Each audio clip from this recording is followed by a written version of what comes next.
Hello and welcome to This Week in Property. I'm your host Richard Swan, and in today's show, our guest is a gentleman called Kishan Kavi, who is the head of property taxes, the head of tax investigations, some amazing titles there already, and that's with a company called Bonham and Brook. So first of all, Kishan, good morning, welcome, and thanks for being here. Morning. No, thank you for inviting me. Pleasure to be here, and yeah, looking forward to the chat. Yes, really am. We almost got off on a bad foot when you were lording it over me that the weather in London was much better than it is in Glasgow today. But I'm going to put that aside. I'm going to put that aside and stay professional. No, Now, no, no. yourself, what I want to chat about is Bonham and Brook. What I want to chat about is the subject that a lot of property investors hate, which is tax. But what they do love is hearing the words tax relief. So we might be able to help them in that way in some form or fashion. But first of all, the man himself, Kishan, this head of these different departments and so on. What's your own story? Because there's quite a background there. There's a lot of experience. There's a lot of academia. There's a lot of legal stuff going on. How would you summarise your career so far, bringing you up to Bonham and Brook? Yeah, I mean, started off about 8 to 9 years ago now in this area. To just come fresh out of university, studied law, and I was thinking, right, what shall I get into? And the main thing was I wanted to keep that litigation aspect, the legal aspect, but then I was very interested in tax. The reason why everyone has to pay tax, so I thought it was the natural thing to do. So I got a job in a firm that was specialized in property taxes Right. and really worked my way up as a junior, dealing with HMRC inquiries, investigations as such. And then it got to a real level because it was a pretty small firm where I was ended up going to tribunal, working with barristers, senior barristers, working with big legal teams against HMRC on various types of cases. So yeah, it's been steady, I'd say, at the start, and then it got really expedited during COVID, etc., etc. Yeah, it's been wonderful. But yeah, legal background, law degree, then did my tax training as well, so tax trained as well, and then a year ago now, I was like, right, I want to move around and see what the opportunities are, go to the big city. So I came to Bonham and Brook, and they said, right, they specialize in corporation tax and research and development, etc. So I said, there's going to be a lot of investigation opportunity there because HMRC are starting to crack down there as well. So Yeah. we initially started off on that footing, and then we thought, right, you actually specialize in property taxes. Well, they said that to me, and I said, yes. So it only makes sense that we continue to develop and really enhance this services.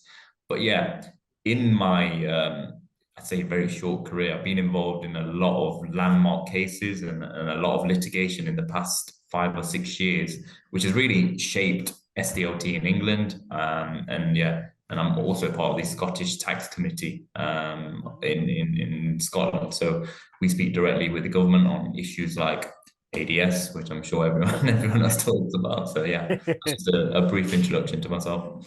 That's fantastic. What a background and a good man to have on side, that's for sure. And remember, folks, this is what we're doing. We're connecting you with these amazing people. So whenever it is safe to do so, make sure you do go into the show notes. Click on all those links, connect with Kishan, connect with Bonham and Brook, because as he's just said there's so many ways that they can help you. It's an amazing firm. I've actually heard of a lot of cases just myself, anecdotally, amongst the network of investors that I work with. And the name keeps coming up. Bonham and Brook sorted me out. Bonham and Brook saved me. So it's brilliant. It's great to have these good guys on our side as we're trying to, find our way through the investment world. Now, you mentioned the cities. Here's the thing, Bonham and Brook. So we're in the city of London, which is fabulous weather by all accounts. You are based in Glasgow as well, which is pouring down, I can confirm. But we've got, is it Manchester as well? Yes, And and was I right in saying, is there a place in the States as well, North yeah, Carolina? yeah, North Carolina Raleigh. Wow, So yeah, we recently ventured up there, um, brilliant. looking to do research and development there, but from a different Right. angle. So I've not talked about the services yet in terms of what Bonham and Brook offer, but Hmm. essentially it's a journey from A to B, especially when it comes to property. So essentially, want to help you with your SDLT, LBTT, LTT, depending on where you reside in the Yeah. UK. And then it's more of we do capital allowances, commercial capital allowances. So Mm. if you're buying commercial buildings with a view to developing, etc., there's potential capital allowances there. Then we also the mainstay of our business is research and development. So it was incorporated by the actual company was incorporated by two gentlemen about 6 years ago now, Mm. and they came from firms that did research and development. They thought actually we could probably do this better and more appealing to the smaller market because there were people not making claims, etc. So research and development is the mainstay of the business. Right. Then we've got energy taxes, we've got land remediation, and the list goes on. So yeah, it's really developing, and it's an exciting time to be at Bonham and Brook.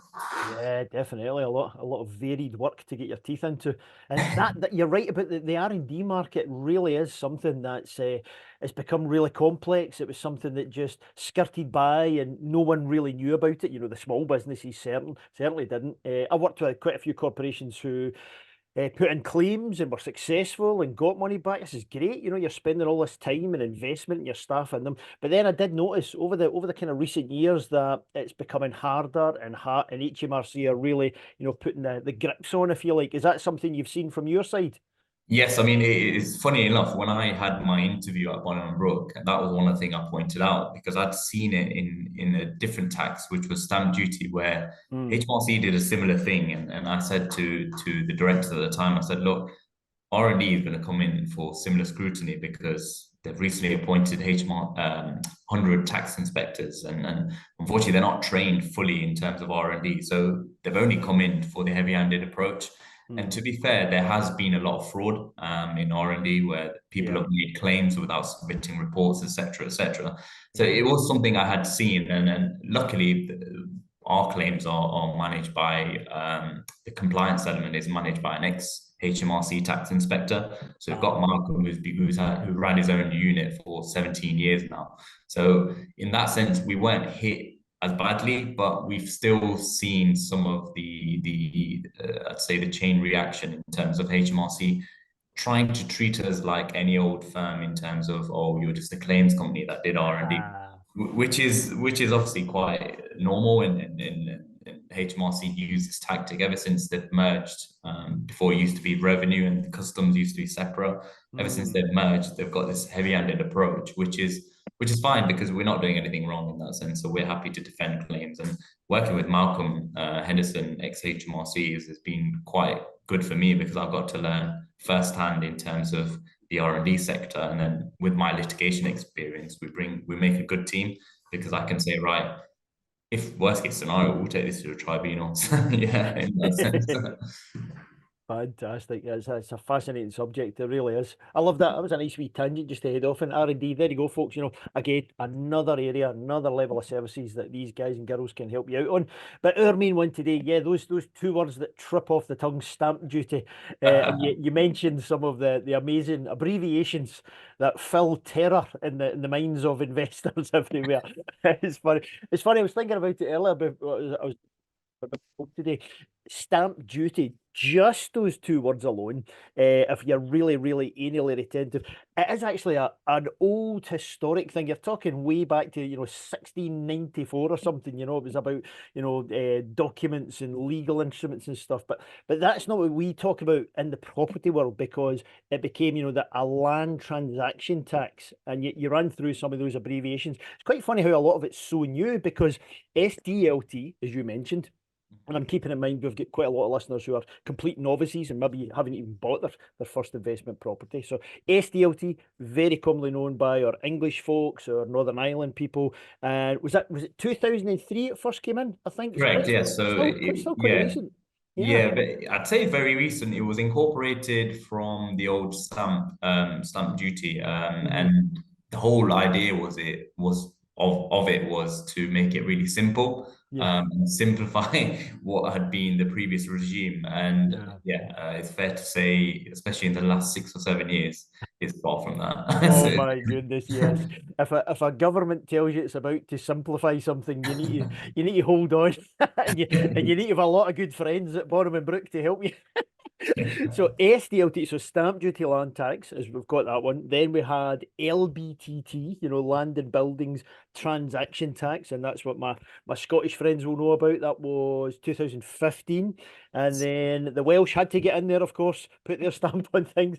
And anyone listening in from, Cardiff and surrounding towns and cities, LTT, land transaction tax, and that was 2018. It's so complex now, isn't it? I mean, you've got the different regions of the UK with their own variations on things. You've got different thresholds on things. Or your property's 100,000. Oh, that's different from 300,000. And then you've got the way that different people are treated. Or you're a first-time buyer. Okay, well, you'll have this percentage. Or you're an investor. I mean, my goodness, has it become something that's almost unworkable, or do you think it's settling down and guys like yourself can, get to grips with it?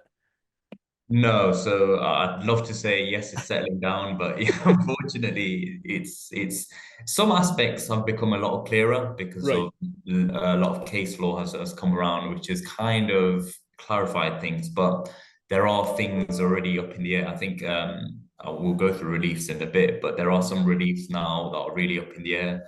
Mhm. In Scotland, your ADS, for those listeners that don't know what ADS is Yeah. additional dwelling supplement. It's essentially a charge, a surcharge of 6% on top of your normal rates. Now, Mhm. that is an absolute minefield, and believe me, and you, I've been dealing with it for a while now, and I still get confused. Sometimes I'm sitting there with senior barristers having it on the phone, and I'm saying, "What do you think?" And they're like, "You know what? I'm confused as well." So yeah, it Oh is an God. absolute minefield in that sense, but it's good fun. But yeah, I think if we were looking at simplifying it, reforms would probably need to come through the parliament. But Right. yeah, again, I don't know if they've got the time. And yeah, I always find that SDLT, LBTT, and LTT, those three taxes, or property taxes in general, Yeah. are not really dealt with by the bigger firms as much as you'd like. So you Mm. know you the ones like KPMG, PwC, they don't really deal with the SDLT as much as you'd like because and that's why that leads to a lot of mistakes, a lot of Mhm. overpayments, a lot of underpayments. So yeah, it is a minefield and hopefully it does become simpler soon. But yeah, Yeah. at the minute, no. At the minute, it's far from simple. But again, that's why it's great to know about people like, Bonham and Brook that can help hold your hand and guide you through things. Because I think one of the important things that we need to have in our mind is stamp duty. It is a self-assessed tax. It's actually our responsibility as the buyer, isn't it? And that's probably why there is so many things that get missed. Because I think I read one of the Bonham and Brook stuff. In fact, we're going to give that away as a little freebie download for folks listening in. You can click on the link and get a little copy of this PDF. Is it something like over 51 different reliefs and exemptions that are available? Is that correct? Right. So Wow. first of all, you make a very good point that yes, SDLT is a self-assessed tax. So Mhm. a lot of clients I speak to, a lot of high-end developers, etc., they're just saying, "Oh yeah, the solicitor will deal with it." But at the end of the Mm. day, if anything goes wrong, it is the buyer's responsibility. So Yeah. a lot of people are shocked when they think, "Oh, actually, is it my responsibility?" Yes, of course it is, but that's why it's very key. And I think I'm probably at some stage in my career, I'll definitely campaign for this that tax advice should be a necessity every time you're buying a property. Yeah. Because, like I said, 51 reliefs or SDLT, one of them could apply and it could save you thousands and thousands in SDLT and tax. So Yeah. yeah, it's very important to get your tax advice prior to purchasing. Yeah. Even if it's a conversation, get a conversation and don't just leave it to your solicitor because solicitors, if you're instructing a big firm, fair enough, they'll have an internal tax team that might be able to assist. But generally, your smaller firms, they don't like to touch tax with a barge pole. They're not That's allowed true. to. The SRA are really towering over them and saying, "Look, you can't give tax advice. You can't give tax Yeah. advice." And generally, they'll say, "Right, we can't give tax advice, so we're going to just pay the highest rate possible," and that's where the overpayments occur. Mhm. And that good thing what we do at Bonham and Brook is we work with a lot of solicitors. We do training with them. We speak regularly with them. They'll Mhm. give me a call. They'll drop me emails saying, "What do you think of this? What do you think of this?" And I think that's a better way of working as opposed to letting the conveyancers deal with everything, which is quite unfair because they're Yeah. expected to get the property from A to B, and deal with the tax element when they're not trained in it. So yeah, I think it's very unfair. But Yeah. hopefully, my campaigning will start soon in that sense. We are right behind you. No matter how much we disagree about the weather. Brilliant. So, if the investors listening in hate the word tax, they love those words tax relief. Their ears have probably picked up here. What did you say? 51 different potential reliefs and exempt. Oh my goodness! I need to go on the phone to Bonham and Brook. This is incredible. What we'll do is we'll jump into I've got four rough areas. We can just touch upon them lightly, but Yeah. if someone wants to actually get in touch with you guys and girls, want to kind of run things past you, how does it work? What's the best thing? Should I get in touch with you the very second that I've got a bit of property or a bit of land lined up for a purchase? Do I wait until the purchase has started and then get in touch? What's your advice there? I would, the best way for me to advise, and I think the cleanest way for me to advise would be, yeah, get me involved right at the start, because then if there's things that need to be implemented or stuff like that, we can really assist and get in there and really optimize the tax saving. However, Right. we can go back.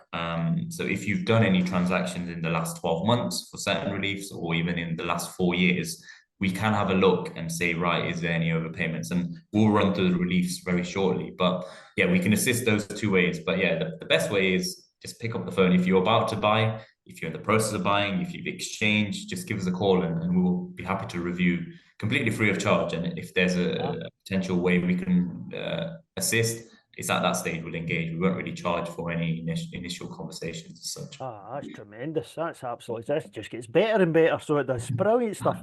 So let's kind of grab those four. So a common one here a lot is I'm going to get this one, Richard, because see this one, it's uninhabitable. Yeah, I've found a complete wreck. So when we're having that in our mind, and obviously we're talking about residential properties just now, it's no longer habitable as a dwelling.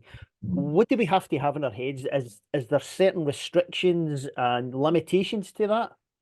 Yes, so this is one that's becoming your new minefield, and Right. there's a lot of claims companies out there, and that's where we've got to be careful. So, what these claims companies are doing is they're doing these claims based upon energy rating. So they'll say, "Oh, your property is rated extremely poorly. We think you have a claim."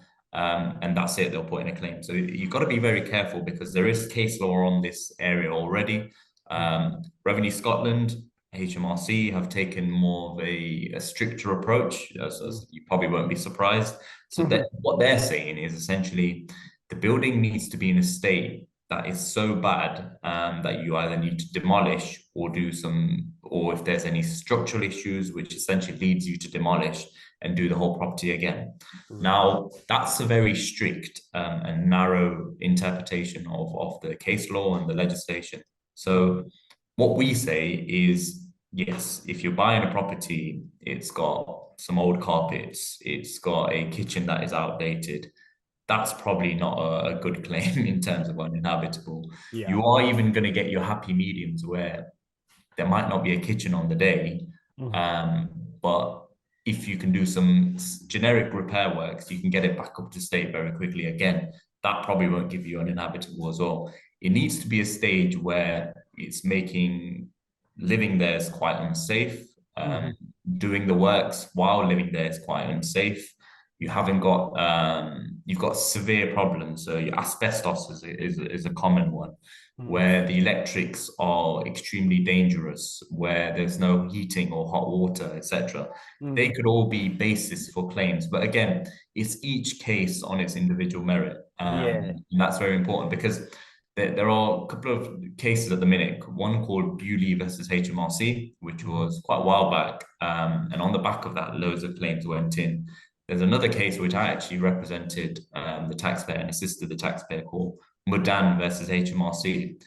And the property was in a severe state, but what the judge said was, look, if you could do works to it, general reparative works, then I'm happy to say that it would be habitable provided you do works. Therefore, you can't claim there and then. So that case is actually going to the upper tribunal now. So it'll be very interesting to see what comes on the back of that, because that upper Yeah. tribunal cases is the cases that we generally have to follow. So it'll be good to see if the upper tribunal put down some markers to give Mm. the taxpayers, HMRC, some good guidance, because at the Yeah. minute it's very open to interpretation, which is why you see these claims companies. And I got contacted by one of my good friends who works in fraud investigation, and he said, look, I have these two claim companies that are under fraud investigation by HMRC, because what they're doing is just they're putting in claims, and they're being audited by HMRC now as well. So you've got to be very careful with who you speak to. Yeah. But it's I know I went on a bit, but yeah, it's not one of No, those totally. where you can say,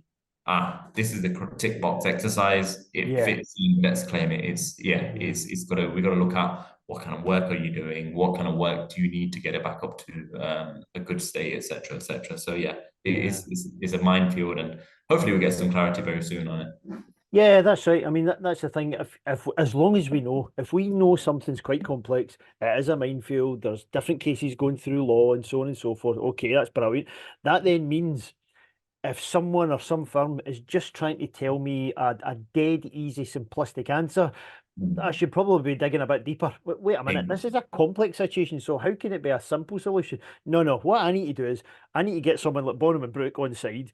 I need to show them all the details, and then seeing everything, seeing all the information, they'll be able to tell me, well, because of these factors, let's guide you this way, or because of these factors, you'll actually make the complexity, speak to itself and then guide them properly. Yeah, I mean, that's the Yeah, way I like to work because of the my litigation background and the fact yeah, that anytime I deal with a case, the first thing I do is if this case is going to the tribunal, what have I got in terms of evidence? So that's the way I like to work. It's a very forensic approach. So yeah, from the start, I'll say, right, we need evidence of this. If it's a reclaim, what kind of works have you done? How much did it cost, etc., etc. And then we can really build a pitch and be like, right, then we make a reasonable and objective decision to say, right, yes or no, etc., etc., and it really helps. I know a lot of claim companies will not even asking for the documents; they're just saying, "Oh yeah, based off the energy rating, we'll do it." And yeah, it's very sad to see, but yeah, I'd always say if you are looking or if you think you're buying a potential derelict building or a property that's uninhabitable, get advice and get in touch with us, and we'll be more than happy to help. tremendous. That's a good one. So uninhabitable. There you go. And remember, folks, we're not giving full advice here. Kishan Exactly. doesn't get time here to do every single transaction that's ever been. Just touching on a few elements, giving you a bit of value, getting to understand and educate you a little, and then the real key is get in touch with him, get in touch with his team, and actually go forward with your transaction in your unique individual situation. And I think another thing that people should always keep in mind, Kishan, is when we say words like or relief or exempt or whatever, it doesn't necessarily just mean zero free. There's quite a few situations where yes, you're not going to be paying the full, expected residential stamp duty amount, but in your position, you're now going to pay the non-residential or the commercial and so on. It's not just a case of yes and no, isn't it? Exactly, yeah. So there are different rates. There are reliefs, which essentially relieve you from a certain amount of SDLT to down to an X amount. And there are exemptions where there are certain scenarios where you pay no SDLT depending on if you hit the qualifying criteria. So Mm. yeah, that's very important to know. So SDLT, yeah, it's a very complex situation, scenario, or tax, I'd say. Yeah, And it's always good to get advice because generally your conveyancer or your solicitor will just put it in on a calculator and put the purchase price on a calculator, that's right. spit out a figure, and yeah, and it's not the fact that they should be doing something else, because if they're not tax trained, they can't do it, and that's why I have a lot of sympathy for them. But Yeah. generally, your bigger firms, if they've got an internal tax team, then hopefully the advice is correct. But yeah, that's where we can really help and really add value.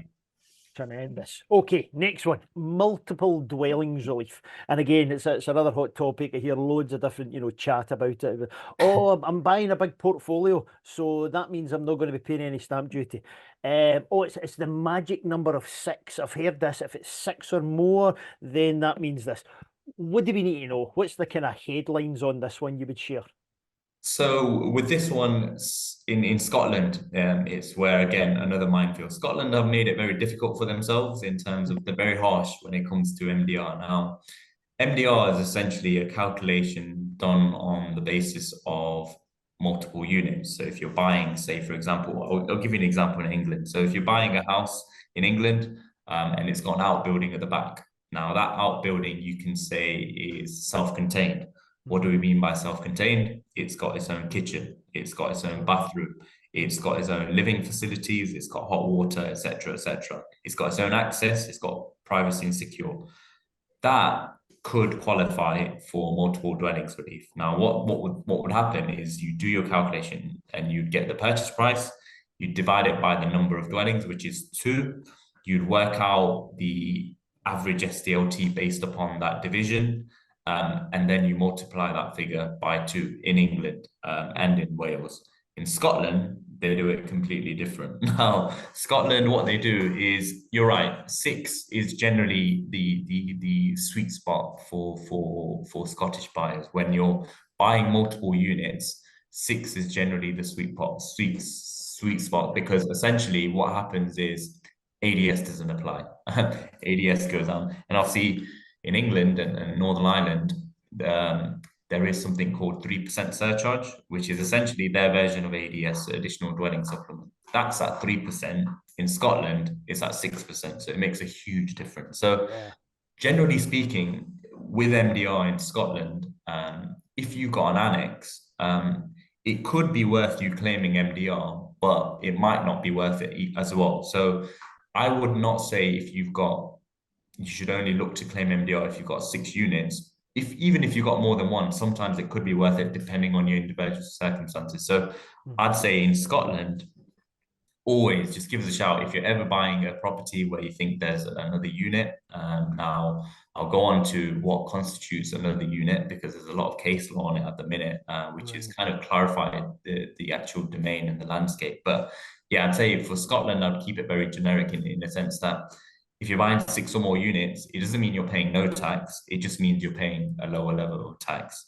Yeah. But where you can really benefit from MDR in Scotland is where you're paying ADS. If you're paying ADS, generally MDR might be very helpful to utilize. So keep that in mind and get in touch. Now, in England, like I said, MDR is beneficial for 2 dwellings, 3 dwellings, 4 dwellings, 5 dwellings. So that's where MDR can offer a huge tax saving. Now, there's been a lot of claims companies, again, that look to push the envelope.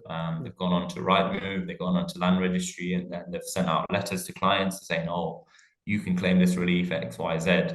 Now, there's been a lot of case law on this in terms of what constitutes a dwelling. Now, some people have suggested, oh, you need to have separate utilities, you need to have you need to have white goods installed on the day, you need to have separate electric meters, separate gas, etc., etc. But helpfully, the judges in the upper tribunal, in a case called Fiander and Brown, I've kind of given a good succinct analysis of what generally you require. So some of the stuff I've mentioned is you're looking at your living accommodation. So you need to have somewhere where you're sleeping, somewhere where you can relax, so enjoy television, a kitchen or kitchen facilities. Now, generally, when you buy a property, you wouldn't expect it's going to be empty. You're not going to have your white goods installed, because essentially they're looking to sell. So provided there's facilities there for a white goods to be installed, and you've got a kitchen, you've got a gas or electric hob, you've got water facilities, etc., that will generally constitute your dwelling. Then it needs to be private and secure. Now, I was reading a case the other day where I think it was the Fiander case, where the taxpayer lost the case and didn't get the relief because essentially the annex was joint to the main house, and between the main house there wasn't a lockable door. Now, the client argued, look, we can easily place that in, but the judge said, we've got to look at what happens on the day. And because there wasn't a lockable door, unfortunately, the client lost the relief. So again, MDR is again another minefield. If you're buying a shop with multiple flats above it, again, you can benefit from relief in England. In Scotland, it's different. In Wales, it's pretty similar. So yeah, depending on where you're buying, I'd say just get advice, and that's Yeah. the best thing to do in that scenario. Yeah, great stuff. Always coming back to that key component. Make sure you get the advice because every situation is different. Your location, the property, the type, the area, a lock on a door. Who knew? Who knew? That's Exactly. amazing. Just say things as simple as a lock on a door. Yeah, Unbelievable. yeah. Right, next one up to have a wee chat around probate relief. Now, an estate inheritance is already a minefield of emotions. People who are trying to sell the home, they don't know where they are. They've just been, they are the executor in the will, and they're trying to deal with things through this whole minefield of the grieving process. Maybe someone's trying to help them, buy it off them. Maybe they're an investor, etc. What should we think about there? What things are potentially available there? So probate relief is an excellent relief, and it was really introduced by the government to help the market just keep moving, because essentially, generally, probate properties, I'm not trying to generalize, but generally probate properties are owned by an elderly couple or an elderly individual, and generally the property is not in great condition. Yeah. So if you're a property trader, if you're a property developer, a limited company essentially, and your business is to buy a property, give it a lick of paint, change the carpets, etc., modernize it and flip it. Hmm. This is an excellent way for you to get relief. So if you're ever buying a property that's in probate and off an estate, you're a limited company, provided that you meet other criteria, some of which are the person that passed away must have lived in the property for at least 2 years prior to passing. Right. The amount of expenditure that you do on refurbishment. So there's a cap of a maximum of 20,000 Mhm. or a minimum of 10,000. So between that figure, depending on the purchase price, it could differ. Right.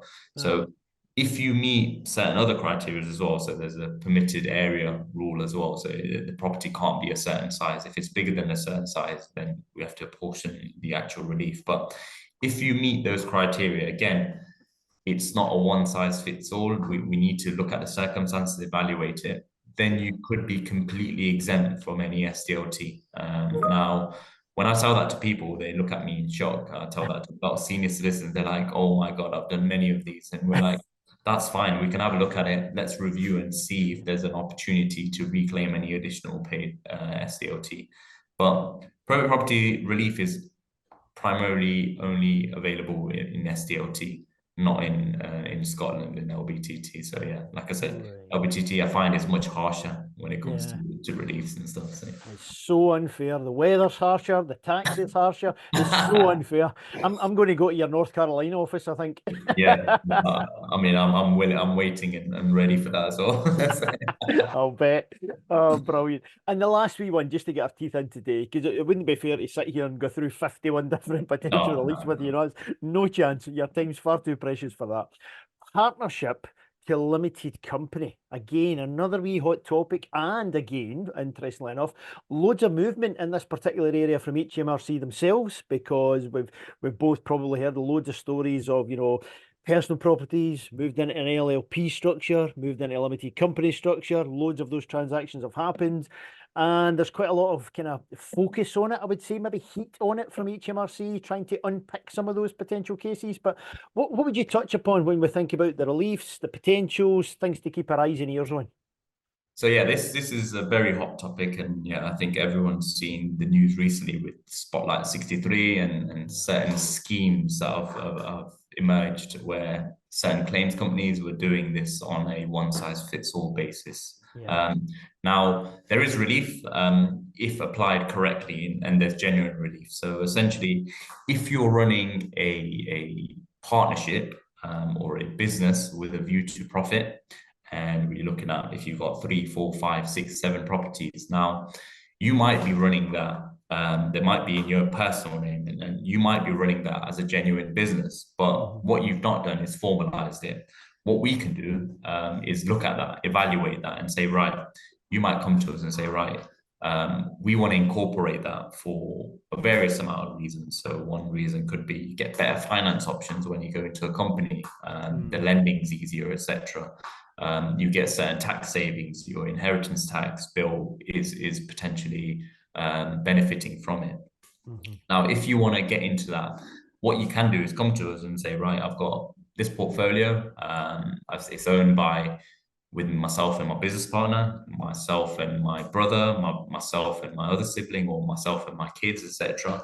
And we run it as a genuine partnership and as a genuine business. Now, if we can establish that, what we can do is make use of a relief called partnership provisions relief. And essentially, when you're looking to lift that whole portfolio and put it into a company, you could be potentially exempt from any SDLT.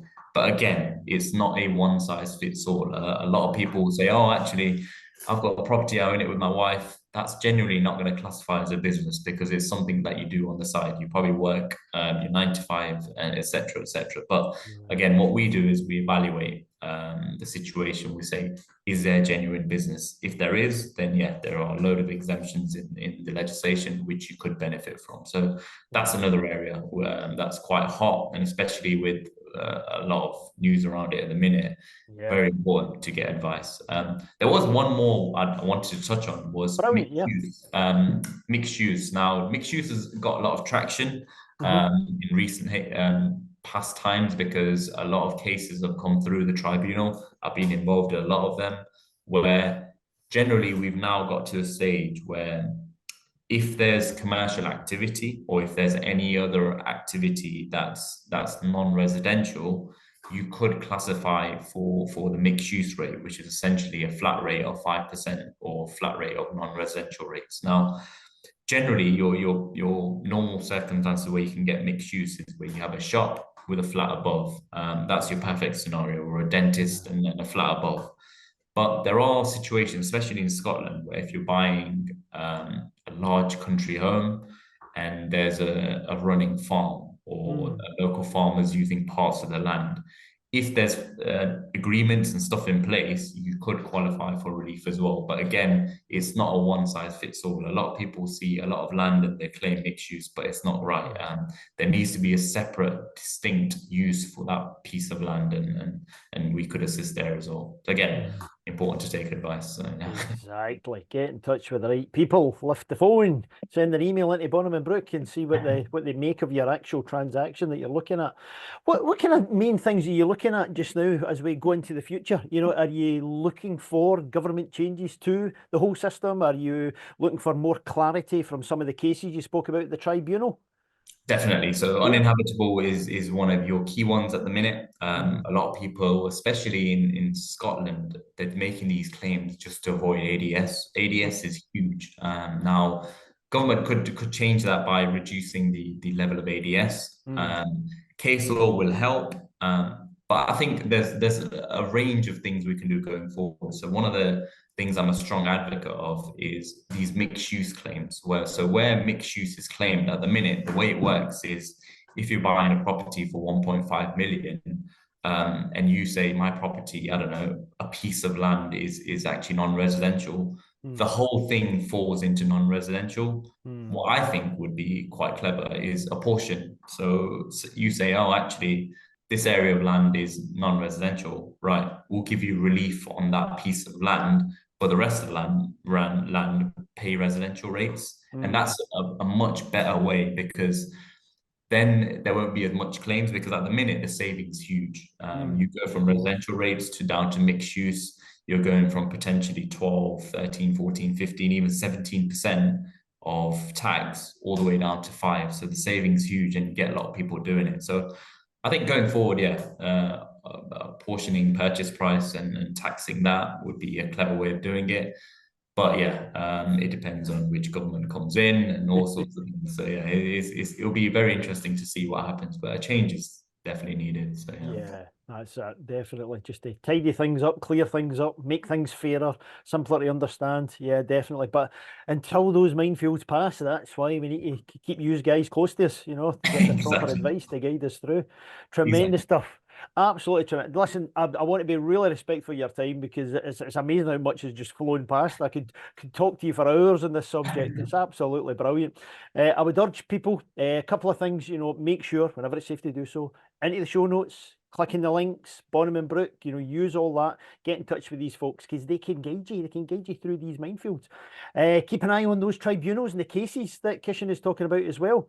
There's going to be another one. There's going to be This Week in Property versus Bonham and Brook, and that's a case about insults over weather between London and Glasgow. So, Oh. so keep your eyes on that big case law. Oh, no. To be fair, the weather you've got there in Glasgow, we had that a few days ago. So yeah, Okay, so swings it's and an roundabouts. equal distribution. Fair enough. That's only fair. No, listen, for your time today, Kishan, it's been absolutely brilliant. We really, really appreciate it. Thanks for being on This Week in Property. Thank you, very kind. Thank you. Take care. Bye.